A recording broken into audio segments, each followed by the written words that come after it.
Penalty कहाँ है?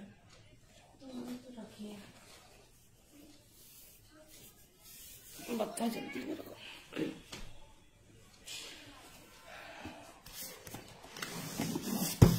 आप सभी को जय मसीह की। तो थोड़ा सा लेट हो गई हूँ, क्षमा चाहती हूँ।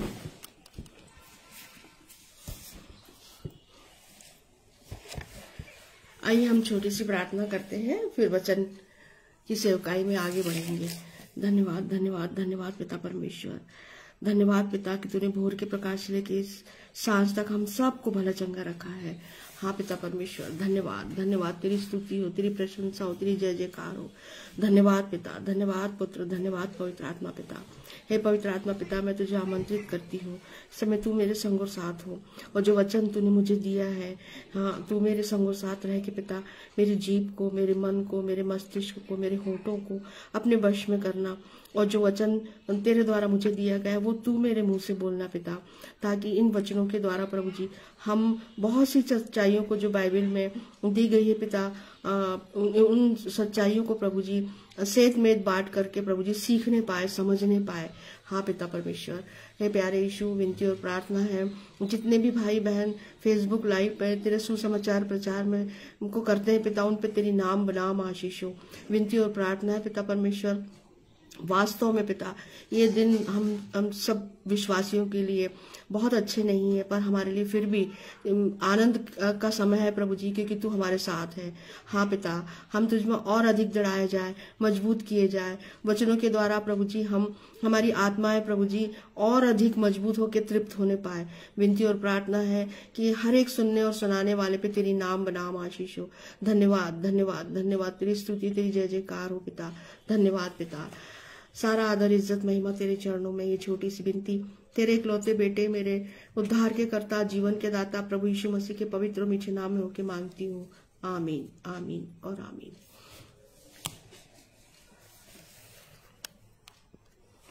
बहनों भाइयों, आज मैंने एक प्रश्न लिया है कि प्रश्न के पहले मैं एक वचन पढ़ना चाहूंगी। लूका 23 और उसका 43वां पद। उसने उससे कहा, मैं तुझसे सच कहता हूं कि आज ही तू मेरे साथ स्वर्ग लोक में होगा। किसने किससे क्या कहा?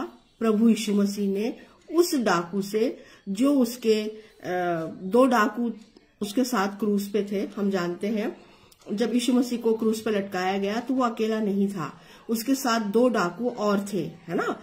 तो एक जो डाकू है वो पश्चाताप करता है क्रूस पे ही, और विश्वास करता है प्रभु यीशु मसीह के ऊपर कि ये सच में पिता परमेश्वर का बेटा है, और वो उससे कहता है कि हे यीशु, जब तू अपने राज में आए तो अगर इसको मैं पढ़ूंगी 42 से भी, लूका 23 और उसका 42। तब उसने उससे कहा, हे यीशु, जब तू अपने राज में आए तो मेरी सुधि लेना। यानी वो डाकू पहचान जाता है यीशु मसीह को और उसको अपना उद्धारकर्ता स्वीकार करता है, उस पर विश्वास करता है। सबसे मेन बात ये है कि वो डाकू जो है, एक तो उसकी निंदा करता है ना, जैसे हम पढ़ते हैं कि वो उसको वो उल्हाना दे रहा है। एक डाकू वो क्या कह रहा है, क्या तू मसीह नहीं तो फिर अपने आप को और हमें बचा। लेकिन जो दूसरा डाकू है वो उसको डांटता है, वो कहता है कि हम तो अपने कर्मों का फल भोग रहे हैं, है ना, न्याय हमारे जो कर्म है हम, क्या तू परमेश्वर से भी नहीं डरता? तू भी तो वही दंड पा रहा है, और हम तो न्यायानुसार दंड पा रहे हैं क्योंकि हम अपने कामों का ठीक फल पा रहे हैं। पर इसने कोई अनुचित काम नहीं किया। वो गवाही भी दे रहा है यीशु मसीह की। ये जो डाकू है ये गवाही भी दे रहा है कि पर इसने कोई अनुचित काम नहीं किया। हमने तो किया, मैंने और तुमने अनुचित काम किया है जिसका हम ठीक प्रतिफल पा रहे हैं, क्रूस की मृत्यु। लेकिन इसने ऐसा कोई अनुचित काम नहीं किया है। और उसने फिर क्या बोला, उस डाकू ने, जो विश्वास कर रहा है यीशु मसीह पे, वो क्या बोलता है, तब उसने उससे कहा, हे यीशु, जब तू अपने राज में आए तो मेरी सुधि लेना।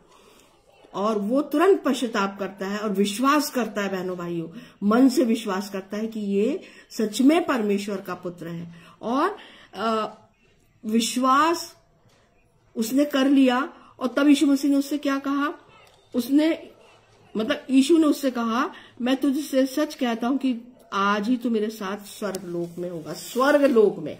अब यहाँ पे एक प्रश्न है कि मसीह के साथ क्रूस पर चढ़ाया गया डाकू बिना बपतिस्मा लिए कैसे उद्धार पा गया? प्रश्न है ये, है ना।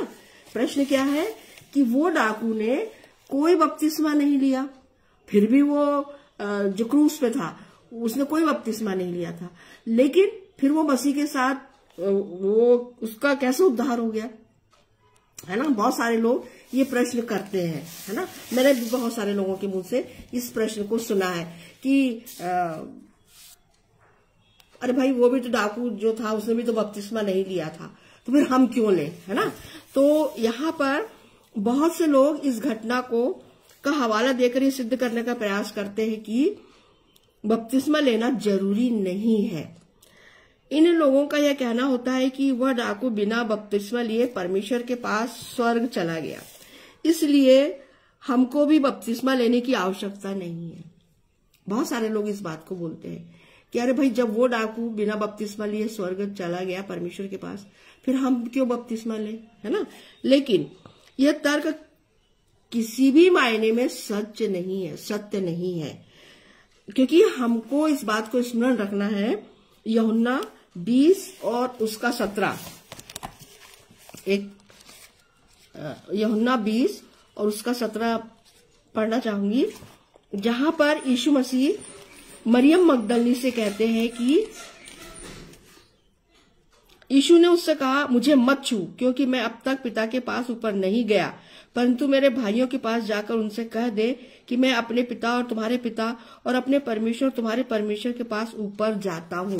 ये उस समय की घटना है जब यीशु मसीह जीवित हो उठे तीसरे दिन और उनका पुनरुत्थान होता है तीसरे दिन, और सबसे पहले वो मरियम मगदलिनी को दिखते हैं उस बगीचे में जहां उनकी कब्र थी।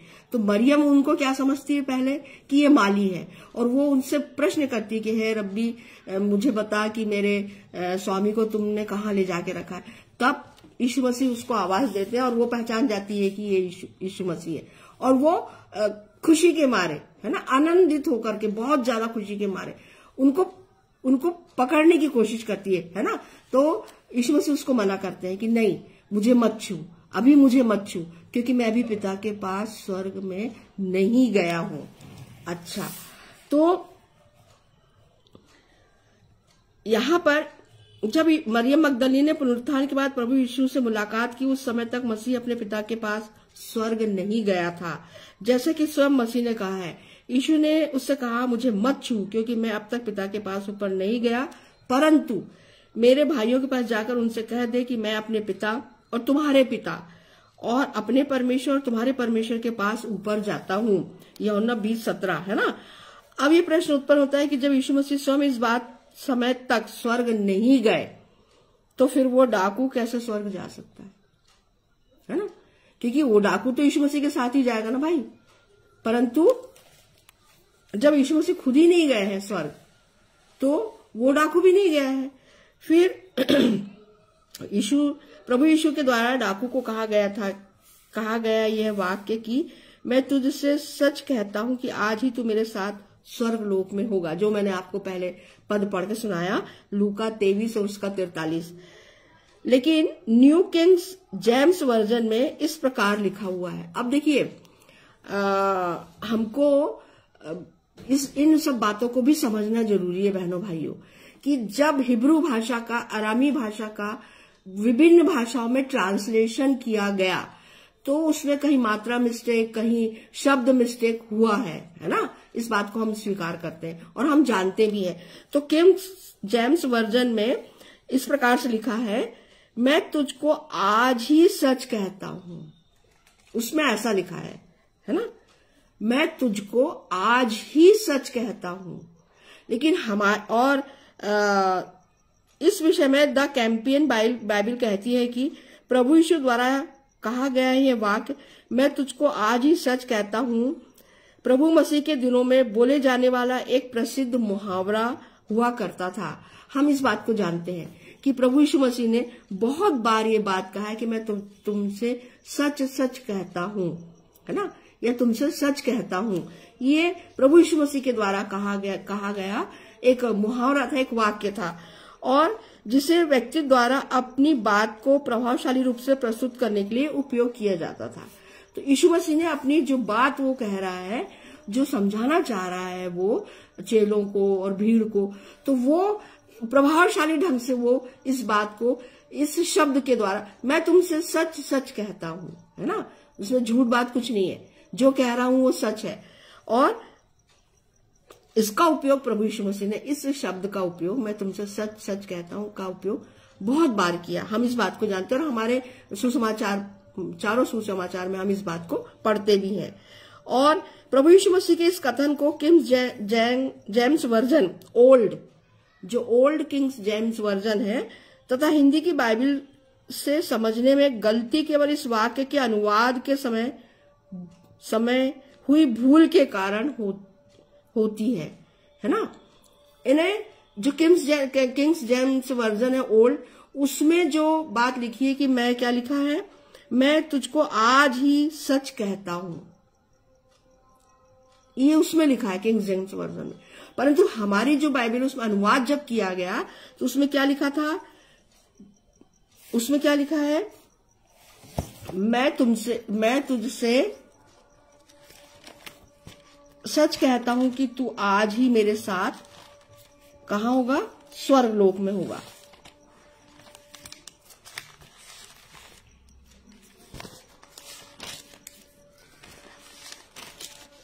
मैं तुझसे सच कहता हूं कि तू आज ही मेरे साथ स्वर्ग लोक में होगा, है ना। तो अनुवाद जब होते हैं, क्योंकि मूल जो भाषा थी वो हिब्रू या अरामी भाषा थी, उसको ट्रांसलेट किया गया, है ना, और ट्रांसलेशन में चूक हो सकती है। फिर अनुवाद, केवल गलती क्या है, अनुवाद करते समय हुई है। अतः यहां हम देखते हैं कि प्रभु यीशु मसीह ने डाकू से ऐसी कोई प्रतिज्ञा नहीं की थी कि उसी दिन स्वर्ग चला जाएगा। और तो प्रश्न ये उठता है कि फिर उस डाकू की आत्मा कहां गई थी। अब जब, ठीक है, हम मानते हैं कि जो हमारी हिंदी बाइबल है, इसमें अनुवाद के समय हो सकता है कि भूलवश या त्रुटिवश जो अनुवाद है उसमें कहीं गलतियां हुई है। लेकिन फिर प्रश्न ये उठता है कि चलो ठीक है, फिर वो डाकू कहां गया। तो बाइबल के जो विद्वान हैं, विद्वानों द्वारा ऐसा माना जाता है कि इस डाकू की आत्मा मृत्यु उपरांत उस जगह गई थी जहां पुराने नियम के संत लोगों की आत्माएं प्रभु यीशु के लहू बहाए जाने का इंतजार कर रही थी, ताकि वे स्वतंत्र की जाए और पिता परमेश्वर के पास पहुंचाई जाए। क्रूस पर चढ़ाए गए डाकू को प्रभु द्वारा निर्देशित बपतिस्मा लेने की आवश्यकता नहीं थी। अगर हम देखें कि मत्ती 28 और उसका 19, यीशु मसीह ने क्या बोला था अपने चेलों को, मत्ती 28 और उसके 19 में साफ स्पष्ट एक आज्ञा दी थी प्रभु यीशु मसीह ने, है ना।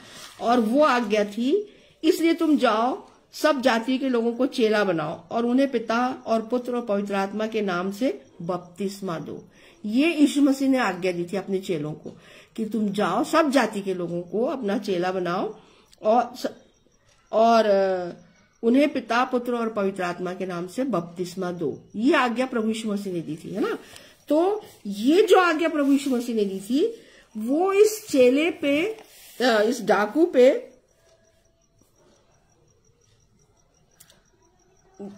डाकू पे वो जो आज्ञा थी वो नहीं लागू हो पाई। क्योंकि वो डाकू कहाँ था, क्योंकि यह बपतिस्मा दरअसल पेंतकुस्त के दिन के बाद, है ना, ही अस्तित्व में आया था। अब देखिए, पेंतकुस्त कब हुआ, यीशु मसीह के स्वर्गारोहण के बाद, जब प्रभु यीशु मसीह ने अपने सारे चेलों को पवित्र आत्मा का वरदान दिया, है ना, पेंतकुस्त के दिन। और हम ये देखते हैं, पढ़ते हैं कि प्रेरितों के काम और उसका 2 अध्याय, और उसमें बहुत अच्छे से बहुत डिटेल में इस बात को बताया गया है कि किस प्रकार से जो पवित्र आत्मा है यीशु मसीह के स्वर्ग जाने के बाद किसके ऊपर उतरा? चेलों के ऊपर, है ना, 120 लोगों के ऊपर, जो एक कोठरी में बैठ करके प्रार्थना कर रहे थे, है ना। जब प्रेरितों के काम 2 पढ़ना चाहूंगी, 1 अध्याय। जब पेंतकुस्त का दिन आया तो वे सब एक जगह इकट्ठे थे।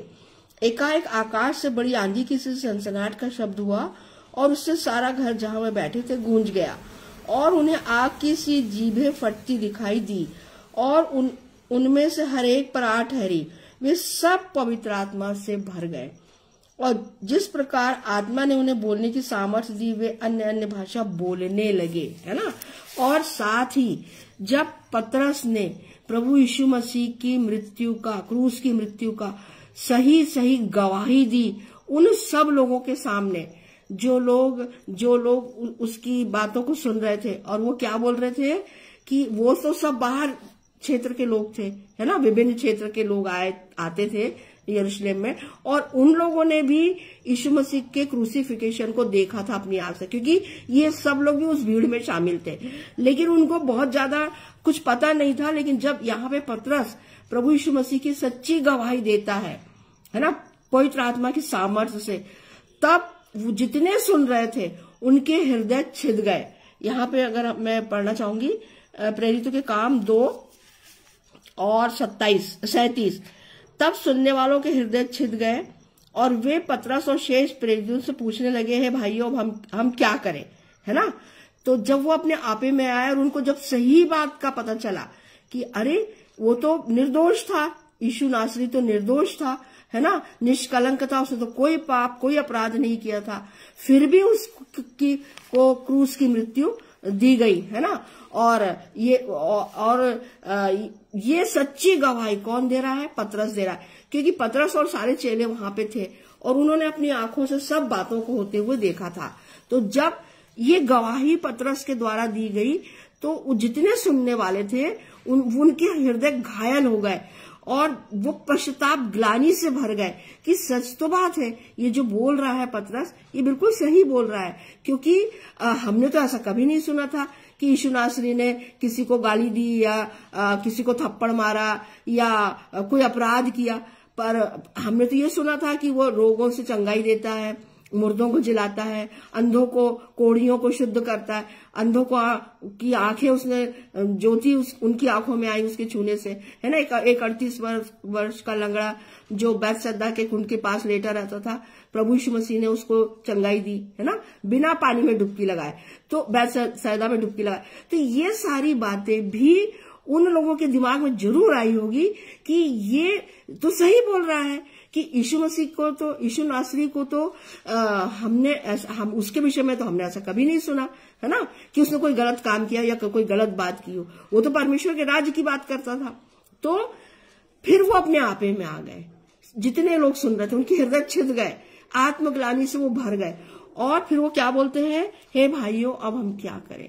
तो पतरस ने क्या बोला? मन फिराओ, है ना, और तुम में से हरेक अपने अपने पाप की क्षमा के लिए यीशु मसीह के नाम से बपतिस्मा ले, और तो तुम पवित्र आत्मा का दान पाओगे। और जब उन्होंने बपतिस्मा लिया, मन फिराया, पापों से क्षमा मांगी, है ना, यीशु मसीह के सामने प्रार्थना में, और मन फिराया, बपतिस्मा लिया, तब लिखा है 3000।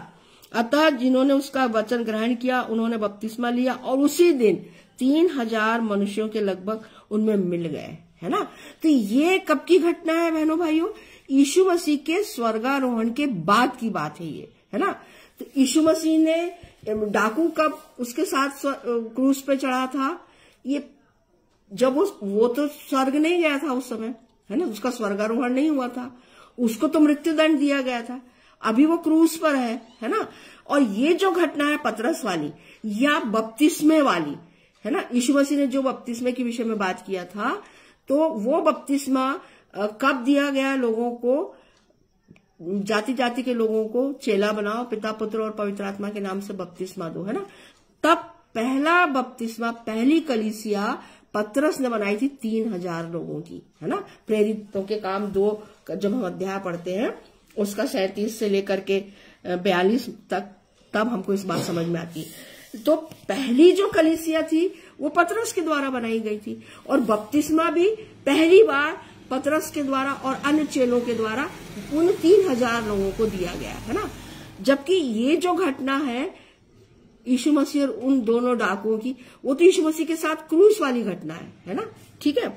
अच्छा, पुराने नियम में की वाचा के अंतर्गत आने वाले संतों के समान ही इस डाकू को भी इस समय का सुअवसर प्रदान किया गया था। जितने पुराने नियम के जो संत थे, है ना, जिन्हें विभिन्न राजाओं ने, हम पढ़ते हैं हेरोदेस है, आपका फिरौन है ना, ये जो राजा लोग थे, नबूकदनेस्सर है, इन सब, ये सब क्या थे, बहुत क्रूएल थे, और ये परमेश्वर पिता की किसी भी आज्ञा को नहीं मानते थे। और तो उन्होंने क्या किया था, बहुत सारे संतों को मौत के घाट उतारा था। तो ये संत क्या कर रहे थे, परमेश्वर पिता की स्तुति आराधना करते थे और लोगों को बोलते थे कि मन फिराओ, है ना, परमेश्वर के राज्य में आओ। लेकिन ये जो राजा थे या जो और भी जो लोग थे, वो सदुकी फरीसी, वो इनका विरोध करते थे, इन संतों का, और उनकी हत्याएं उन्होंने, यूहन्ना बपतिस्मा देने वाले की हत्या हुई, है ना, हम पढ़ते हैं।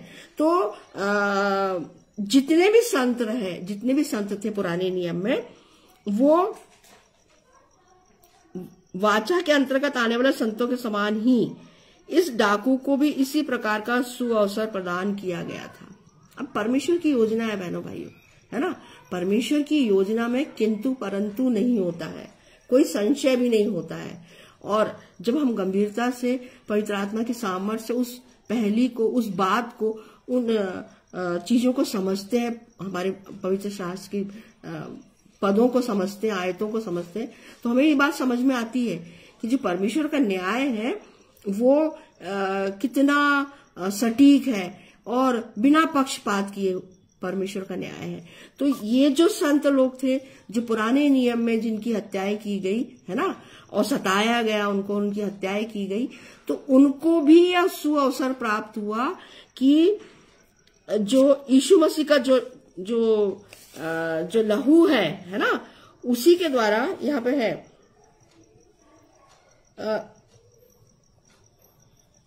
वो जो संत थे, उनकी जो आत्माएं थी, वो भी प्रभु यीशु के लहू बहाए जाने का इंतजार कर रही थी। और जब प्रभु यीशु मसीह ने अपना लहू बहाया, है ना, क्रूस पे, तो जो छुटकारा इन संतों को मिला, इनकी आत्माओं को मिला, वही छुटकारा इस डाकू की आत्मा को भी मिला। ठीक है। जीवन के अंतिम क्षणों में जब मसीह के लिए कुछ भी करने में असमर्थ था, है ना, अब वो तो बेचारा कहाँ था, क्रूस पे था। ठीक है। और वो बपतिस्मा कैसे ले सकता था जब वो क्रूस पे है? तो ठीक है, अब यीशु मसीह ने तो आज्ञा दी थी अपने चेलों को कि मेरे नाम से, पिता, पुत्र और पवित्र आत्मा के नाम से जाओ, सभी जातियों में सुसमाचार प्रचार करो और पिता, पुत्र और पवित्र आत्मा के नाम से सबको बपतिस्मा दो, है ना। ठीक है, ये आज्ञा दी थी, लेकिन ये आज्ञा इस पे इसलिए लागू नहीं हो पाई डाकू पे, क्योंकि वो अपने जीवन के अंतिम क्षणों में था। और वो कैसे बपतिस्मा लेता उस जगह से, वो क्रूस से उतर के कैसे बपतिस्मा लेता है ना। तो ये जो बात है, उसने विश्वास किया, बस एक यही बात है कि उसने अपने पूरे मन से प्रभु यीशु मसीह पे विश्वास किया कि ये क्या है, परमेश्वर का पुत्र है ना। और इस विश्वास में वो मजबूत और दृढ़ रहा, और वो समझ गया था कि ये जो हम तो अपने करनी का फल पा रहे हैं, है ना, उसने तो गवाही भी दी, और हमको जो दंड मिल रहा है हमारे कर्म के अनुसार है, जो उचित है, सही है। लेकिन इस व्यक्ति ने तो ऐसा कोई काम नहीं किया जिसे इतनी घोर यातना दी गई और इतना कठिन इसको मृत्यु दंड दिया जा रहा है ना। तो इस बात पे उसने विश्वास किया कि नहीं, ये परमेश्वर का पुत्र है ना। और ये विश्वास, इसी विश्वास के द्वारा और इस तरह बिना बपतिस्मा पाए उद्धार प्राप्त किया। उसने विश्वास किया बहनों भाई, अंगीकार किया यीशु मसीह के समक्ष, अब है ना, और विश्वास करके उसने क्या करा, बिना बपतिस्मा पाए उसका उद्धार हुआ है। तो आज जो लोग इस डाकू का हवाला देकर बपतिस्मे का इनकार करते हैं, बहुत सारे ऐसे लोग हैं बहनों भाइयों, है ना, अन्य जाति से भी है, अब मसीही हमारी कलीसियाओं में भी है, और उनका ये कहना है कि क्यों बपतिस्मा ले हम, जब वो डाकू बिना बपतिस्मा लिए स्वर्ग लोग जा सकता है, तो फिर हम क्यों बपतिस्मा ले। परंतु उनको इस डाकू की परिस्थिति की कल्पना करनी चाहिए, लेकिन मुझे और आपको इस बात को सोचना है, समझना है, जानना है कि वो डाकू की परिस्थिति क्या थी। लेकिन मेरे और आपकी परिस्थिति ऐसी नहीं है ना। तो वह क्रूस पर लहू वहां लटका हुआ था, वह ऐसी परिस्थिति में था कि क्रूस से उतरकर बपतिस्मा नहीं ले सकता था, जैसे मैंने आपको भी बताया, है ना। वो लहूलुहान था, क्रूस पर उसके दोनों हाथों और पैरों में कीले ठोके गए, उसके भी हाथ और पैरों में कीले ठोके गए थे, दोनों डाकुओं के, है ना, यीशु मसीह के साथ। तो वो तो लहूलुहान था और वो क्रूस से नीचे उतर नहीं सकता था। तो परंतु उसने क्या करा, उसकी स्थिति नहीं थी कि वो बपतिस्मा ले सके, परंतु उसने क्या करा, मन से प्रभु यीशु मसीह पे विश्वास किया, मन से अपने मन को फाड़ा, अपने मन को प्रभु यीशु मसीह के चरणों में उसने समर्पित कर दिया, है ना। उसके लिखा भी है, तुम्हारे पाप कितने भी क्यों खराब क्यों ना, परंतु वो क्या हो जाएंगे, हिम के समान, मैं उसको क्या कर दूंगा, श्वेत साफ कर दूंगा उसको, है ना, धो करके साफ कर दूंगा। तो परमेश्वर क्या प्रेम देखिए आप, कि वो डाकू जो था, यीशु मसीह का प्रेम देखिए कि वो जो डाकू था क्रूस पे था, लेकिन उसने सच्चे मन से प्रभु यीशु मसीह को स्वीकार किया, ग्रहण किया प्रभु यीशु मसीह को, है ना। और ग्रहण करके वो कहा, उन संतों के साथ उसकी आत्मा मिल गई, जो संत लोग पुराने नियम में परमेश्वर पिता के प्रचार, जो सुसमाचार प्रचार करते थे उस जमाने, परमेश्वर पिता का लोगों को कहा करते थे कि मन फिराओ और सारी पापों से हटो और परमेश्वर के राज में आओ, है ना, परमेश्वर की सुनो। तो उन लोगों के बहुत सारे बैरी थे, चाहे वो सदूकी हो, फरीसी हो, शास्त्री हो, पुरनीय हो या राजा हो उस समय के, और वो क्या करते थे, इन लोगों को, इन संतों को उन्होंने मरवा डाला था। तो उनकी आत्माएं भी इस प्रतीक्षा में थी कि यीशु कब आकर के लहू बहाएगा, उसके लहू के द्वारा हमारा भी उद्धार होगा, है ना। तो ये इसकी आत्मा, इस डाकू की आत्मा उन संतों के साथ मिलके उसका भी क्या हो गया, उद्धार हो गया। प्रभु उसकी इस अवस्था के दर्द को महसूस कर रहा था, क्योंकि वो स्वयं भी कहां पे था, क्रूस पे था, प्रभु यीशु मसीह, है ना, क्योंकि यीशु उस समय स्वयं क्रूस पर लटके हुए थे। परंतु आज जो मसीह बपतिस्मा का विरोध करते हैं, है ना, उनको ये सोचना चाहिए कि उनकी स्थिति उस डाकू के जैसी नहीं है। हमारे पास पर्याप्त समय है ना, हम वचन पढ़ रहे हैं, समझ रहे हैं, सीख रहे हैं, जान रहे हैं, प्रभु यीशु मसीह को जानते हैं, परमेश्वर पिता को जानते हैं, है ना, जब हम वचन पढ़ते हैं। तो आज हमारे पास तो समय है, लेकिन वो डाकू के पास समय नहीं था। उसने क्रूस पे यीशु मसीह को पहचाना और विश्वास किया, लेकिन मेरे और आपके पास, हम सब के पास पर्याप्त समय है। तो आज मसीहों को प्रभु की ओर से बपतिस्मा प्राप्त करने का सुअवसर प्रदान किया गया है। मुझे और आपको, हमको, हम चाहे किसी भी कलीसिया के हो, डिनोमिनेशन के हो, हम किसी भी डिनोमिनेशन के हो, किसी भी कलीसिया के हो, लेकिन वहां पे बपतिस्मा अनिवार्य है। तो हमारा सबसे पहला उत्तरदायित्व है कि हमें बपतिस्मा लेना है ना, और यीशु मसीह को अपना उद्धारकर्ता स्वीकार करना, ग्रहण करना है। और अतः व्यर्थ प्रभु की ओर और वचन को पढ़ना है, प्रार्थना करना है ना। ये पूरे समय हम जब पवित्र शास्त्र पढ़ते हैं तो हम इस बात को जानते हैं कि हमें बपतिस्मा, अगर हम विश्वास प्रभु यीशु मसीह पे करते हैं तो हमें सबसे पहले क्या करना है, उस पर मन फिराना है अपना, है ना, पश्चाताप करना है दूसरा, और यीशु मसीह के समक्ष प्रार्थना के द्वारा अपने सारे पापों का अंगीकार करना है। तब प्रभु यीशु मसीह क्या करेगा, हमें हमारे सारे पापों से हमें छुटकारा देगा, है ना। क्योंकि छुटकारे पापों से क्षमा का अधिकार केवल और केवल प्रभु यीशु मसीह के पास है ना।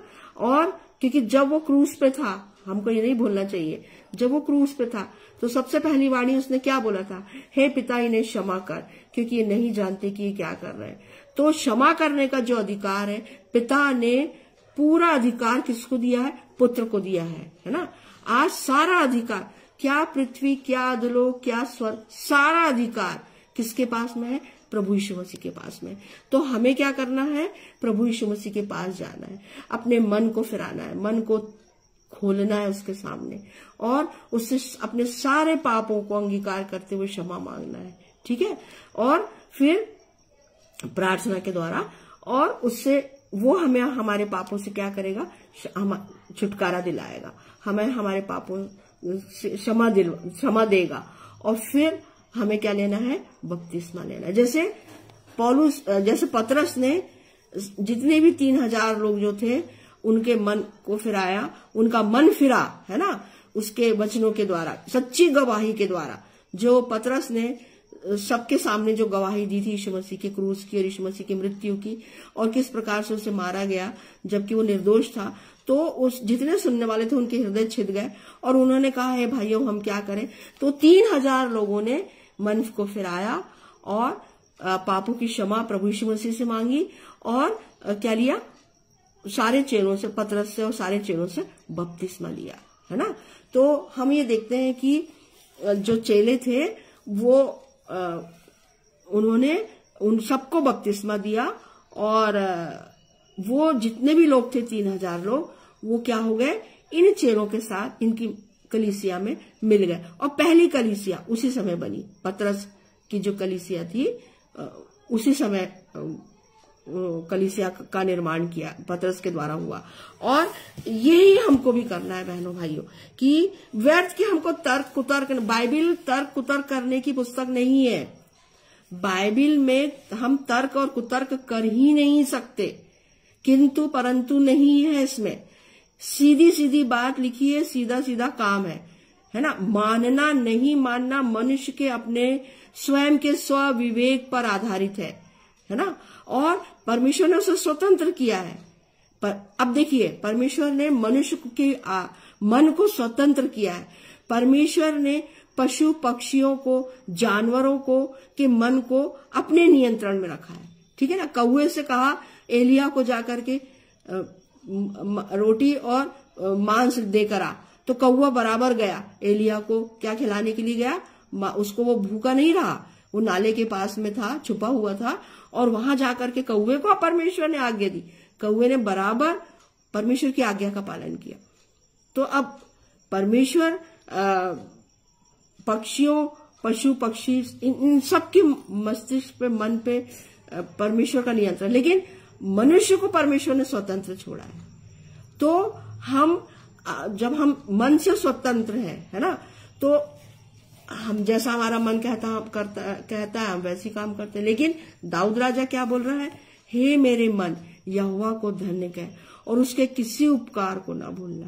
क्योंकि यहोवा के उपकार ना तो केवल दाऊद पे नहीं, मेरे और आप पर भी बहनों भाइयों अनगिनत है।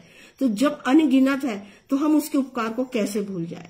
तो हमें अपने मन को अपने वश में रखना है, और वश में रख के उसको कमांड करना है, उसको निर्देश देना है कि मेरा जो मन है वो केवल यहोवा की ओर ही फिरेगा, केवल यीशु मसीह की ओर, ये मन फिराना है। और जब हम सच्चे मन से प्रभु यीशु मसीह की ओर फिरते हैं, है ना, और अपने पापों का अंगीकार करते हैं और ये बात स्वीकार करते हैं कि नहीं, हम तो स्वभाव से पापी हैं। बाइबिल भी हम इस बात बता रही है ना कि जो मनुष्य है वो स्वभाव ही से पापी है। और क्योंकि पाप किसने किया था? आदम ने, है ना। आदम और हवा के द्वारा जो अनाज्ञाकारिता का पाप हुआ था अदन की वाटिका में, तो वो पाप तो चल ही आ रहा है ना, एक के बाद पीढ़ी दर पीढ़ी पर, है ना। और मनुष्य के डीएनए में ही है नकारात्मकता, है ना, गलत विचार, गलत बातें, तो यही तो सब पाप है। तो जब हम इन सारे पापों को प्रभु यीशु मसीह के उस क्रूस के सामने स्वीकार करते, मानते, तब हम प्रभु यीशु मसीह के द्वारा क्या किए जाते हैं? उन सारे पापों से प्रभु यीशु मसीह हमें क्या देता है? छुटकारा देता है। और छुटकारा देता है और साथ ही हमारा क्या होता है? उद्धार होता है। पर ये विश्वास मन से करना है हमको, ऐसा नहीं कि हाँ ठीक है आज कर लिया अंगीकार, फिर कल से फिर वही रिपीट किया हमने, और फिर शाम को फिर हमने प्रार्थना कर ली, ऐसा नहीं। तो ये बाइबल में कहीं तर्क कुतर्क वाली गुंजाइश नहीं है ना, कि वो डाकू तो नहीं गया था, उसका तो बपतिस्मा नहीं हुआ था, तो हम क्यों बपतिस्मा लें? तो ये सब जो तर्क कुतर्क है ये हमें नहीं करना है। बाइबल, हमारा पवित्र शास्त्र जो हमें करने की आज्ञा देता है, दे रहा है, हमको वही काम करना है ना। और सच्चे मन से, पश्चातापी मन से, है ना, और प्रभु यीशु मसीह को अपना उद्धारकर्ता स्वीकार करते हुए उसके समीप आना है, बपतिस्मा लेना है ना। और जब हम बपतिस्मा लेते हैं तो फिर हम क्या ले सकते हैं? प्रभु भोज, है ना, प्रभु यीशु मसीह की देह और उसके लहू को ग्रहण करते हैं हम। तो जो हमें क्या करता है? अनंत जीवन देता है ना। प्रभु यीशु मसीह का लहू और प्रभु यीशु मसीह की जो देह है, जो जिसे एक विश्वासी ग्रहण करता है ना, हम दाखरस और रोटी के द्वारा उसको ग्रहण करते हैं। ये एक सिंबल है, एक प्रतीक है। प्रभु यीशु मसीह ने भी इस बात को बोला है कि ये मेरी देह है और ये मेरा लहू है ना, जो बहुतों के पापों के छुटकारे के लिए बहाया गया। तो और पौलुस भी इस बात को बोलता है कि तुम दाम दे करके मोल लिए गए हो। दाम किसने चुकाया बहनों भाइयों? मैंने और आपने नहीं चुकाया है। हमारे पापों का जो दाम है वो सिर्फ और सिर्फ इस पृथ्वी पर प्रभु यीशु मसीह ने ही चुकाया है, और किसी ने नहीं चुकाया, सिर्फ प्रभु यीशु मसीह ने चुकाया है। उसने अपना पवित्र लहू बहाया है क्रूस पे, है ना, और वो कटोरे में अपना लहू लेके अपने पिता के पास गया है। और जब वो नहीं गया था तब वो मरियम मगदलिनी से कहता है कि मुझे मत छू, है ना, क्योंकि मैं अभी पिता के पास स्वर्ग नहीं गया हूं, ठीक है। और वो जब स्वर्ग गया अपने पिता के पास, उस कटोरे में जो उसका लहू था उसको लेकर गया, और उसने पूरा दाम पिता परमेश्वर को अपने लहू के द्वारा चुका दिया है। उसने हमें खरीद लिया है अपने लहू को दे करके, है ना। लहू की संति उसने हमें खरीद लिया। अब जब हमें खरीद लिया है बहनों भाइयों, तो हम उसके क्या हो गए? दास। लेकिन देखिए प्रभु यीशु मसीह ने क्या कहा? तुम मेरे क्या हो? मित्र हो। उसने हमें दास नहीं बोला है, हमें क्या बोला है? अपना मित्र बोला है। बताइए कितनी बड़ी बात है ये, है ना। जबकि दाम उसने चुकाया है, पर वो हमको अपना दास नहीं मान रहा है, हमें क्या बोल रहा है? मित्र बोल रहा है। अब इससे बढ़कर के और प्रेम पिता परमेश्वर का और पुत्र प्रभु यीशु मसीह का मानव जाति के प्रति और क्या हो सकता है? बताइए, है ना, कि वो हमें अपना मित्र बोल रहा है। तो इस बात को हमको स्वीकार करना है, समझना है कि प्रभु यीशु मसीह ने दाम दे करके हमें मोल ले लिया है, खरीद लिया है, जैसा पौलुस ने बताया हमको, है ना। पौलुस कहता है कि तुम दाम दाम दे करके तुम्हें मोल लिया गया है, तुम मोल लिए गए हो, है ना। दाम किसने चुकाया है? प्रभु यीशु मसीह ने। तो यहाँ पे तर्क कुतर्क नहीं है बाइबल में कहीं पर भी, किंतु परंतु उसने ऐसा नहीं किया, डाकू ने, तो हम भी नहीं करें, है ना, ऐसा नहीं। उसकी परिस्थिति बिल्कुल अलग थी, भिन्न थी, और मेरी और आपकी परिस्थिति आज बिल्कुल अलग है, भिन्न है। तो हमको इस बात को समझना है। और जब हम पवित्र शास्त्र पढ़ते हैं, प्रार्थना के माध्यम से समझते हैं, पवित्र आत्मा को निमंत्रित करते हैं, आमंत्रित करते हैं, और वो हमें समझाता है, और वो हमें गाइड करता है, हमें बताता है कि हमें इस वचन का क्या अर्थ है ना। तो आज हमने सीखा कि हमें तर्क कुतर्क नहीं करना है। बाइबल में जैसा लिखा है हमको वैसा ही अक्षरतः उसका पालन करना है, उसको स्वीकार करना है। क्योंकि ये जो वचन है बाइबल के, वो 40 मनुष्यों ने तो जरूर लिखे हैं जो विभिन्न महाद्वीपों के रहने वाले थे, ये बात सच है। लेकिन उनको लिखवाया किसने? पवित्र आत्मा ने, परमेश्वर की आत्मा ने। तो ये जो वचन है, ये इसको हमको हल्के में नहीं लेना है ना। ये सत्य वचन है। जितने पूरी बाइबल में जो 66 पुस्तकें हैं, वो पिता परमेश्वर के द्वारा लिखाई गई पुस्तक है। इसमें हम फेरबदल भी नहीं कर सकते, कुछ जोड़ना घटाना भी नहीं कर सकते। प्रकाशित वाक्य में साफ साफ लिखा है, ना तो इसमें से हम कुछ घटा सकते हैं ना जोड़ सकते हैं।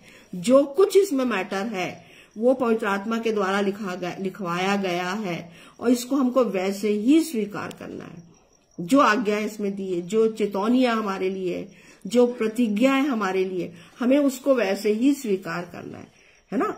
तो आज हमने इस बात को बहुत अच्छे से समझा कि हमें तर्क वितर्क नहीं करना है, कुतर्क नहीं करना है। और हमने ये बात भी समझा कि वो डाकू जिसने बपतिस्मा नहीं लिया था, फिर भी उसका उद्धार हुआ। और उद्धार कैसे हुआ? क्योंकि उसने क्रूस पर प्रभु यीशु मसीह पे विश्वास किया, संपूर्ण मन से विश्वास किया, पश्चाताप सहित विश्वास किया, और उसने गवाही दी कि हम तो अपने पापों की सजा भोग रहे हैं, कर्मों की सजा भोग रहे हैं, है ना। हमको जो दंड मिला है वो न्यायोचित है ना, उचित है वो दंड, क्योंकि हमने ऐसा काम किया। लेकिन इसने कोई ऐसा काम नहीं किया है, ठीक है ना। और ये गवाही उसने दी, और उसने क्या बोला? हे यीशु, जब तू अपने राज्य में आए तो मेरी सुधि लेना, है ना। और यीशु मसीह ने क्या बोला? मैं किंग्स वर्जन फिर से पढ़ना चाहूंगी। मैं तुझको आज ही सच कहता हूं, मैं तुझको आज ही सच कहता हूं। और इसमें लिखा है हमारी बाइबल में, अगर हम पढ़ें तो मैंने जैसा अभी आपको बताया कि अनुवाद में त्रुटिवश ऐसा लिखा गया है, मैं तुझसे सच कहता हूं कि आज ही तू मेरे साथ स्वर्गलोक में होगा।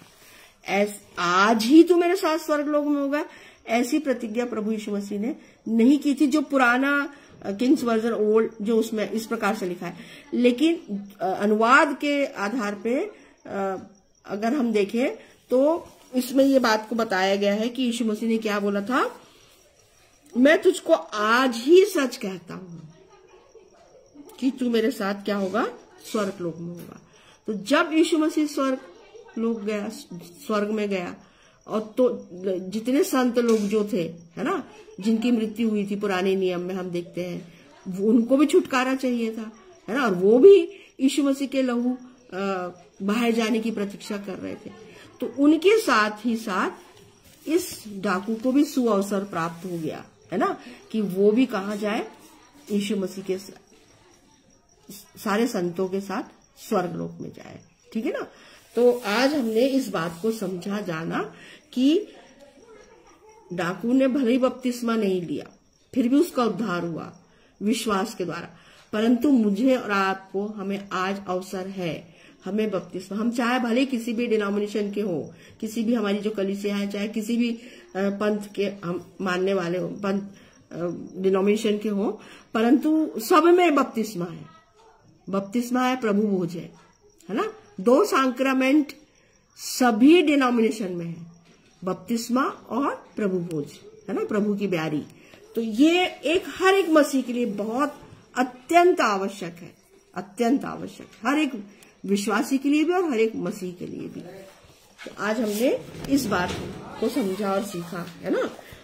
प्रभु अपने इतने सुंदर आत्मिक वचनों को पढ़े, समझे, सुने जाने पर बहुत अच्छे आशीष दे। आइए हम छोटी सी प्रार्थना करते हैं। धन्यवाद, धन्यवाद, धन्यवाद, धन्यवाद, धन्यवाद जीवित पिता परमेश्वर, तू युगानुयुग जीवित है, तू अल्फा और ओमेगा है पिता। धन्यवाद, धन्यवाद, धन्यवाद यीशु नासरी, धन्यवाद पिता कि तूने प्रभु जी हम मनुष्य मानव जाति से इतना अगापे प्रेम किया है पिता। धन्यवाद प्यारे यीशु कि तूने अपना पवित्र लहू बहाया और तेरे कोड़े खाए जाने से हम चंगे हुए हैं पिता। तेरे लहू बहाए जाने से हमें उद्धार मिला है। धन्यवाद धन्यवाद धन्यवाद धन्यवाद। तेरे अगापे प्रेम के लिए तेरा धन्यवाद। मानव जाति से प्रेम करने के लिए तेरा धन्यवाद पिता।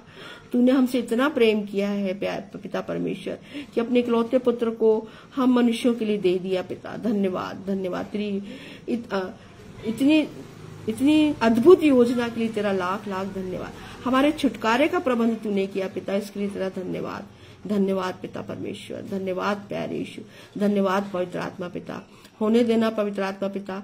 ये तेरे वचन प्रभु जी जो आत्मिक है, जो जीवित है, जो हमारी रोटी है पिता, हाँ पिता, ये हर एक की आत्मा में प्रभु जी अधिकाई से बसने पाए। और प्रभु जी हमारी आत्माएं प्रभु जी इस आत्मिक वचन रूपी रोटी से अत्यधिक तृप्त होने पाए और प्रभु जी हष्टपुष्ट होने पाए। और प्रभु जी हम तेरे वचनों के द्वारा आनंदित हो, जुड़ाए जाएं। हाँ प्रभु जी, और तेरी समीपता में बने रहे पिता। संपूर्ण मन से विश्वास लाते हुए तेरी समीपता में बने रहे, क्योंकि हमारे पापों से छुटकारा सिर्फ तेरे पास है। उद्धार सिर्फ तेरे पास है। अनंत जीवन प्यारे यीशु सिर्फ तेरे पास है। इस बात को हम समझने पाए पिता। हाँ प्रभु जी, धन्यवाद पिता कि तू हम में से हर एक की अगुवाई करता है प्यारे यीशु पवित्र आत्मा पिता। हाँ पिता परमेश्वर, धन्यवाद धन्यवाद धन्यवाद। मैं तेरे सारे प्रभु के दासों के लिए विनती और प्रार्थना करती हूँ पिता, जो इन विषम परिस्थितियों में भी सुसमाचार प्रचार को फैलाने में लगे हैं पिता, क्योंकि तेरे बेटे का आना बहुत निकट है। हम सब आत्मा में रह करके तेरे बेटे से मिलने पाए पिता।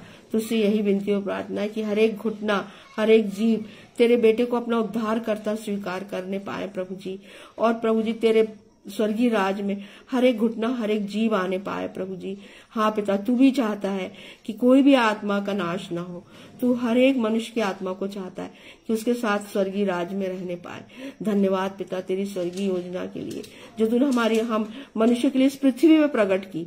धन्यवाद धन्यवाद धन्यवाद धन्यवाद। तेरी स्तुति हो, तेरी जय जयकार हो, तेरी प्रशंसा हो, तुझे महिमा मिले पिता परमेश्वर। सारा आदर इज्जत महिमा तेरे चरणों में। ये छोटी सी विनती तेरे इकलौते बेटे, मेरे उद्धार के कर्ता, जीवन के दाता प्रभु यीशु मसीह के पवित्र और मीठे नाम में मांगती हूँ। आमीन आमीन और आमीन। बहनों भाइयों, आप सभी को जय मसीह की।